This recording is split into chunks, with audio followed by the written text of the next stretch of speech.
What if I told you that the world's most powerful currency isn't real?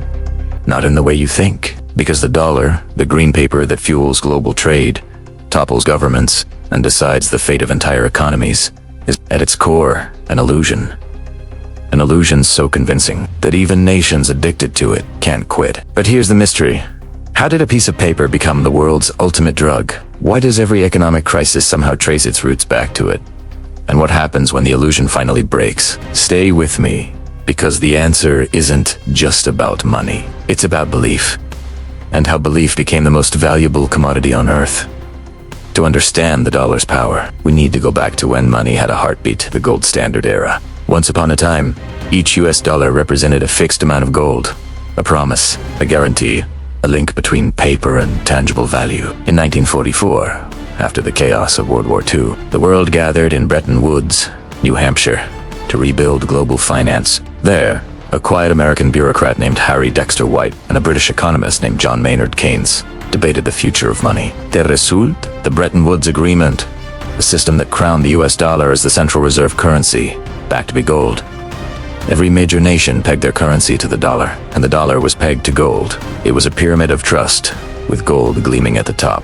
But, like all illusions, it only worked as long as people believed it. The post-war decades were an American dream come alive. Factories roared, suburbs sprawled, and the dollar spread across oceans like wildfire. US military bases, aid programs, and international trade deals exported not just American goods, but the American dollar. By the 1960s, over half of the world's trade was denominated in it. Foreign governments held dollars in their reserves like lifeboats in a stormy sea. But here's where the addiction began, because America realized something. If the world needed dollars to function, the US could print as many as it wanted. Wars in Vietnam, social programs at home, they all needed funding. So the presses rolled, and foreign nations began to notice. They started asking questions.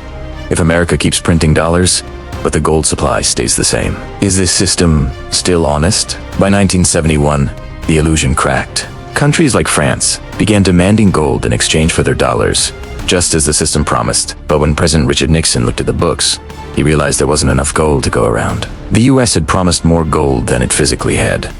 So, on August 15th, 1971, Nixon went on live television and announced what became known as the Nixon shock. The dollar would no longer be backed by gold. The link was severed. For the first time in history, the world's reserve currency was backed by nothing. No metal, no intrinsic value, just the trust of the people using it. It was the moment the illusion became official and irreversible. Without gold to restrain it, the dollar became a free-floating symbol of American power. To stabilize its dominance, the US struck a quiet deal with a very specific partner, Saudi Arabia, in the 1970s. As oil became the lifeblood of the global economy, the US ensured that oil would be sold only in dollars. This became the Petrodollar system, and it changed everything. Now, every country that needed oil, which means every country also needed dollars. Demand skyrocketed. America could print money, and the world would absorb it. Debt exploded, financial markets boomed, and Wall Street learned the ultimate trick. If you can create money from belief, you can sell that belief over and over again. The dollar had become not just a currency, but a global addiction. But belief can only stretch so far. In 2008, the illusion was tested again. The US housing market collapsed, banks fell, and trillions of dollars in value vanished overnight. To save the system, the Federal Reserve printed unprecedented amounts of money, quantitative easing. The world should have panicked. Instead, it cheered, because the dollar, once again, seemed like the safest illusion to believe in. Ironically, every global crisis, from the 2008 meltdown to the 2020 pandemic, has only made the dollar stronger. While the US printed more money than ever before, the rest of the world kept buying it. Why? Because when every other illusion looks shit, you cling to the one that's most familiar. Today, the dollar reigns supreme. Yet it's more fragile than ever. Over 60% of global reserves are still held in US dollars. More than $13 trillion in international debt is denominated in it, and roughly 90% of foreign exchange transactions involve the dollar. But here's the paradox. The very dominance that makes the dollar powerful also makes it unsustainable. When the US prints trillions, Other countries must follow to keep their currencies from collapsing. It's a cycle of dependency, a global feedback loop of debt and devaluation. And emerging powers like China, Russia, and even blocs like BRICS are now trying to build escape routes, launching gold-backed trade systems or digital currencies to reduce their dollar exposure. But the addiction runs deep. Every global institution, every central bank, every oil deal, and every loan still operates in dollar terms. The illusion isn't fading. It's evolving that from gold to paper, from paper to digital, from belief to pure code. History whispers. Warnings to those who listen. Rome debased its silver coins until they became worthless.